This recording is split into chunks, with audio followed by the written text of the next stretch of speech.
All right, so let's jump into this deep dive all about how to make work from home life a little bit easier, and specifically how to eat well without it taking over your entire day. Yeah, when you're working from home, sometimes it feels like lunch is just one more thing on that giant to-do list. Oh, for sure. But that's where meal prepping can really come in handy. Me prepping. Yeah, and that's what we're diving into today. Exactly. We've got a bunch of research articles here, and we're going to break it all down for you.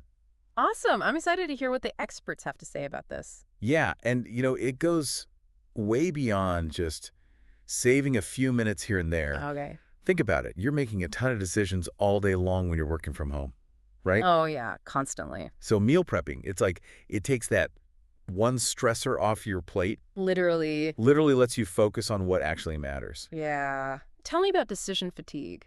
right? I used to stand in front of my fridge for like 10 minutes just trying to decide what to eat. Oh, yeah. And it's like I'm back in another meeting. But then I started meal prepping, and oh my gosh, it seriously changed my whole lunch game. I think one of these articles actually said that people save something like 5 hours a week Wow. by meal prepping. 5 hours. It's like getting half a workday back. That's amazing. I mean, I can definitely feel it's not even just the cooking time, right? Right. It's the planning. It's the going to the store. It's like every single day having to figure out lunch. Yeah, it's huge. That's exhausting. It's like a mental declutter, Yes, you know, for sure. freeing up space for other things. And when you're not, running around trying to throw something together at the last minute, you can actually like sit down and enjoy your lunch. Absolutely. And I feel like that helps so much with focus and energy for the rest of the afternoon. Definitely. Let's not forget about the financial side of things, too. Oh, yeah. I know one of the sources mentioned that ordering takeout or delivery can really add up. Especially when you're working from home. Oh, totally. It's Yeah. so easy to just, order in all the time. So tempting. But those daily takeout lunches definitely put a dent in the budget. Yeah, for sure. Meal prepping helps you take control of that food spending. For sure. And, when you're cooking at home, you just know what's going into your food. Yes. You can control the portions. It's so much healthier. It's a win-win. Okay, so we've talked about saving time, saving money, eating healthier. But let's be real. Isn't meal prepping kind of a time commitment in itself? Yeah. Like spending your entire Sunday afternoon cooking? That's a common misconception, though. Okay. You don't have to go all in right away. Okay. One of the articles suggested prepping for just 2 or 3 days to start. Okay, so kind of ease into it. Exactly. Instead of going headfirst into like a whole week's worth of food. Yeah, little by little. But what about those of us who get bored easily? Like eating the same thing every day doesn't really sound that exciting. I totally get that food boredom is definitely a thing. Yeah. But there are ways to combat it. Okay. Think about using it like a base ingredient Okay. that you can change up throughout the week. Okay. Like grilled chicken, you Yep. can use that in salads, sandwiches, stir fries. Ooh, yeah, I like that. It's all about getting creative. So it's like having a base ingredient and then you change up the flavors and the sides to keep things interesting. Exactly. That makes sense. It's like you've got your protein and then you can build from there. Exactly. I think a lot of people worry that meal prepping means like eating bland, boring food, but it doesn't have to be like that. Right? No, not at all. One of the articles actually had a bunch of tips about adding flavor and variety. Okay, like what? Simple things like experimenting with spices and herbs and different sauces. Oh, yeah. Those can totally change up a dish. Totally. You could have like Mexican one day, Mediterranean the next, Oh, I like that. and still be using a lot of the same base ingredients. Like a build your own meal prep bowl situation. Exactly. Speaking of bowls, what about storage? I know a lot of people have limited fridge space, myself included. Any tips on making meal prepping work when you don't have a ton of room? Yeah, for sure. Investing in those stackable containers. Oh, yeah. The ones that are portioned out. Yes. Those are game changers. They are. I love those. They really help maximize space, and they make it super easy to just grab and go. Absolutely. Plus, they help with portion control, which is always a good thing. Yes. Especially when, those takeout containers are always so big. Huge.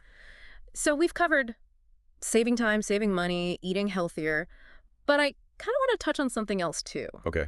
Like the mental aspect of it all.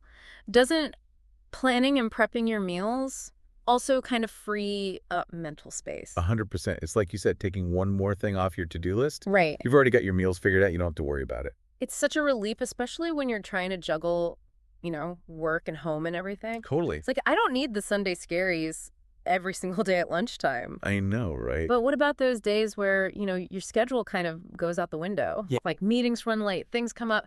How do you stay flexible with meal prepping? It's important to have a backup plan, I think. Okay. Like one of the articles mentioned having some go-to quick meals Okay. or even just some prepped ingredients that you can throw together. Got it. Things like, pre-chopped veggies or cooked grains, even canned beans can be a lifesaver. It's like having a meal prepping safety net. Exactly. Okay, so we've talked about the benefits, we've addressed some challenges, but let's get down to it. What are some actual tips for somebody who's just starting out with meal prepping? Well, first, I'd say choose one meal to focus on. Okay. Lunch is usually the easiest since you're already home. Makes sense. Then just think about, how much time you realistically have. Right. Don't try to do too much at once. Small steps. Exactly. Okay, what about recipes, any go-to resources or anything like that? There are tons of websites and cookbooks out there, but honestly, Yeah. one of the best things you can do is just look at your favorite meals Oh. and figure out how you can adapt them for meal prepping. That's a good idea. It's all about, figuring out what works for your own taste. So true. Okay, I'm a big fan of freezing meals. Right. Is that something that you recommend for meal prepping? Absolutely. Your freezer is your best friend when it comes to meal prepping. Yeah, I agree. Soups, stews, chilies, those are all perfect for freezing. Yes. And you can freeze individual portions too. So convenient. Just grab and reheat. It's like having your own personal frozen food aisle, Right. but way healthier and tastier. Exactly. Okay, so we've covered a lot. Any final words of wisdom before we wrap things up? I just think it's important to remember that, meal prepping, it's a journey. Okay. It's not about being perfect. Right. It's about finding what works for you in your life. For sure. So don't be afraid to, experiment, adapt, make mistakes. It's all part of the process. Exactly. The important thing is to just start. And see what happens. Right? I love that it's about progress, not perfection. Yeah, exactly. Okay, so let's do a quick recap for our listeners who are ready to conquer the work-from-home world one prepped meal at a time.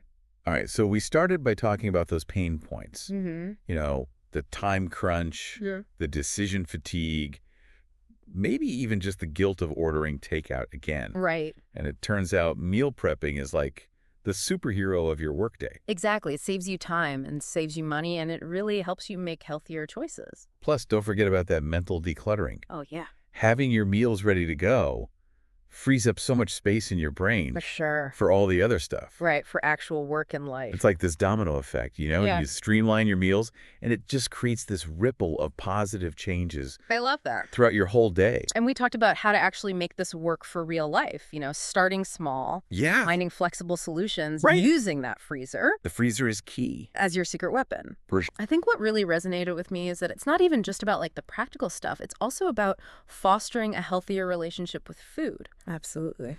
When you're planning your meals, you're making this conscious decision to nourish your body. Yeah. And I think that can have such a positive impact on your overall well-being. Yeah, and I'd like to leave our listener with this thought. Imagine yourself a week from now. Okay. You're right in the middle of your workday. You open the fridge, Uh-huh. and there it is. What is it?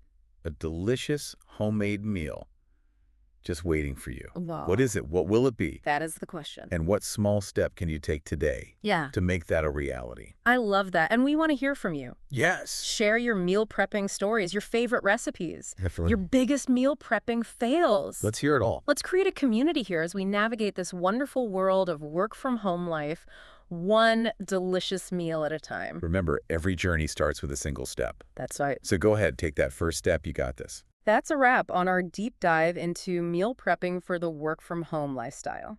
Thanks for joining us. Until next time, happy prepping and bon appétit at Shopping Year.